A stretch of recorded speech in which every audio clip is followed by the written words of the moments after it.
Hey there, I'm Jason, and in this video, I'm going to walk you through some of the easy repairs that you can do for your euphonium, which you might call the baritone, and the tuba.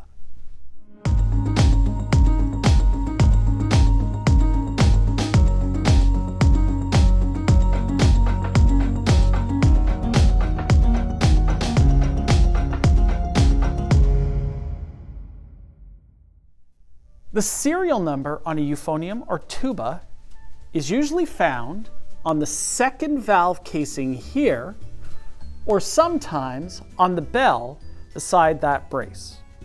The center of gravity on these instruments isn't quite where we want it to be, and they fall over if they're set like this. That could cause damage to the bell that would need to be repaired. Here's how this is done. You're going to take the instrument and place it on a table. You'll take the part of the bell that's bent upward and just have it hang over the edge of the table. You'll then need a rubber mallet. You're going to hit the bell until it returns to a nice flat condition. However, do not do this if you don't feel comfortable with the project. Refer it to a qualified repair person. One of the reasons that the bell gets dented so easily on these instruments is some schools don't have cases for them. Personally, I think that a case is a really important investment for a program to protect the instrument, but if you don't have a case for yours, here's how you can help it last longer. Again, the center of gravity isn't quite where we think it is. So when you place the instrument down on the floor, make sure it's on that level surface and that it is facing this way against a wall. That way, if it is to fall, it'll rest against the wall rather than tipping over. The same thing needs to happen if a student has to set the instrument on the floor when they go to the washroom or step away from where they were sitting. Either set it on the bell against a wall or set it on its side so that it's laying flat and can't fall over. When you're ready to start oiling the valves on your euphonium or tuba, you may find that the top or bottom caps are stuck. In that case, you need yourself a rubber wrench. Slide the rubber wrench over the cap and tighten it. Then apply the pressure to loosen it, righty-tighty, lefty-loosey, and it should come off without any trouble.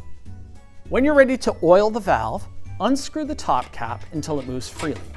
Then pull up on the valve and remove it from the casing.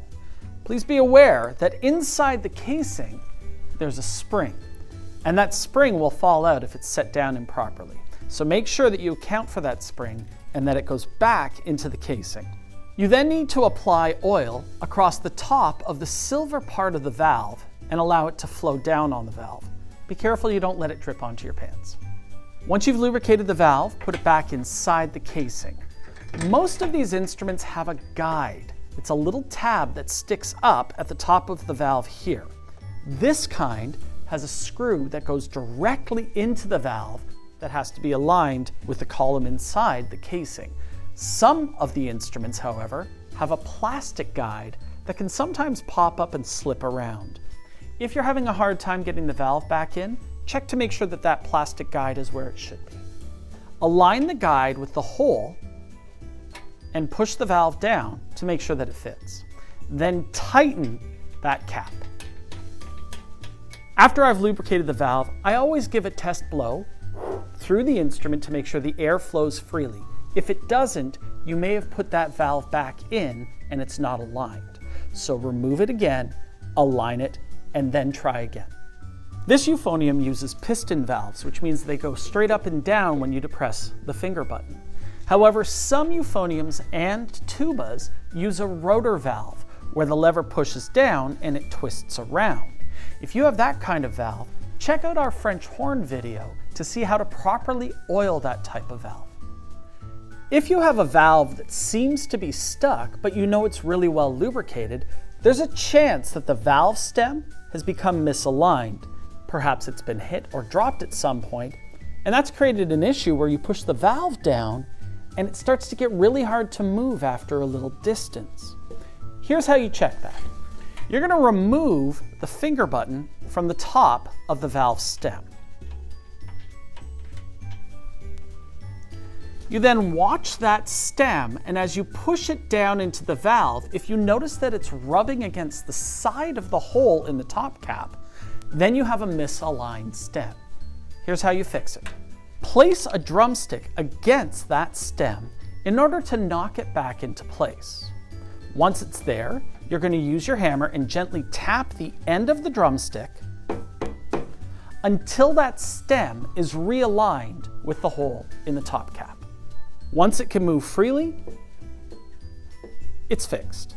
Now, if you feel uncomfortable with this operation, please make sure you refer this to your repair specialist. The tuning slides on your euphonium and tuba should be able to move freely, so when you pull them out to set them up for different tunings, they work well. If they don't, here's what you need to do. When you're going to lubricate the slide that goes with a particular valve, press down the valve button and then pull the slide out. Take a paper towel and clean the outside of each of those inner slides, removing any old lubricant or dirt that may have accumulated. Then you're going to take your lanolin. Lanolin can be purchased at any drugstore in a variety of sizes. Take a small amount of lanolin from the tube and apply it to the outside of that inner slide, trying to get even distribution. Make sure you get the other side as well. Then, make sure that you push down the valve that corresponds to the slide you're putting back in and slide it back into the instrument. Before you're finished, make sure you wipe off any extra lubricant. If you notice that the valve stem has become wobbly, it could mean that a student was unscrewing it and it became detached inside the instrument. For a complete guide about how to reassemble a valve that's come apart like that, check out our trumpet video. If a student is playing the instrument and they have a fuzzy sound that's unusual for them, or you notice that water is coming off the bottom of the instrument in droplets, it could mean that the cork in the water key has broken down and needs to be replaced. Here's how you do that. Push down the water key to expose the cork. Then take a needle or similar tool and work it under the cork until you can pop the cork out of the water key where it's seated. There's no glue involved, it's just a pressure fit. It should pop out pretty easily. Then identify what type of cork you need. Corks come in a variety of diameters, thicknesses, and shapes, and it's important to get the right type of cork for that instrument. If you have any concerns about that, ask your repair professional for some guidance. When you have the proper type of cork, put it into the water key and seat it in by pressing it in until it fits snugly. It shouldn't fall out if you have the right size. Then place a blade or something similar under that cork and against the hole. It should lay flat. If it doesn't, you may need to adjust the cork until it does. You may also have a cork that looks totally fine, but you still have the issue of an airy sound or water coming out. In that case, you have a misaligned water key. To fix that, you're going to want to use some pliers that don't have knurls on it. Use the pliers to grip the water key and then gently bend it back into place until it's aligned over the hole. The sound of a mouthpiece hitting the floor is one that we can all relate to. And when that happens, it's going to bend the shank of the mouthpiece from that perfect circle into something that it shouldn't be. Here's how you fix it. You're going to need a truing tool and a rawhide hammer. Place the truing tool into the shank of the mouthpiece. Don't force it in, don't twist it in, because that can bend and split the metal. Take your rawhide hammer and hit the shank of the mouthpiece where the truing tool is. Tap it repeatedly until it goes back to that nice round shape. The truing tool will fall into place and help guide it there.